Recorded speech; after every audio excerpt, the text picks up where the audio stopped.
So చూడండి question ఇది. m is equal to a cos cube beta and n is given as a sin cube beta.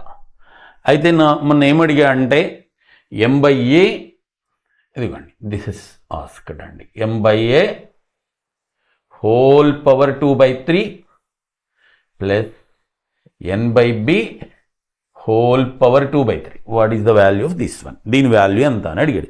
చూడండి ఇక్కడ సరే మామూలు చేయొచ్చు, అదేం అక్కర్లేదు. ఇక్కడ జాగ్రత్తగా చూసుకోండి. ఫర్ ఎగ్జాంపుల్ మనం అన్ని వాల్యూస్ అన్ని ఆప్షన్స్ అన్ని న్యూమరికల్ వాల్యూస్లో ఇచ్చాడు కాబట్టి ఏదైనా వాల్యూ పెట్టేద్దాం. బీటా ఈజ్ ఈక్వల్ టు 90 అనుకుందాం.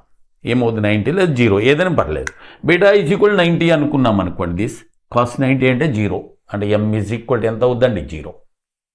నేను ఏం తీసుకున్నా అంటే బీటా ఈజ్ ఈక్వల్ టు 90. అలాగే ఇక్కడ this is equal to sine cube beta 90 కదా, సైన్ 90 అంటే 1 క్యూబ్ అంటే 1. So this is a. అయిపోయింది. సో ఈ వాల్యూస్ ఇక్కడ పెట్టేసామనుకోండి. ఇది m అంటే 0 కదా, m అంటే 0 by something 0 plus, so this is b అండి. Very sorry, this is b. Okay, no problem. ఇక్కడ n అంటే b కదా, b బై b అంటే 1కి పవర్ ఎంతైనా 1 కదా. So your final answer is 1 అంతే.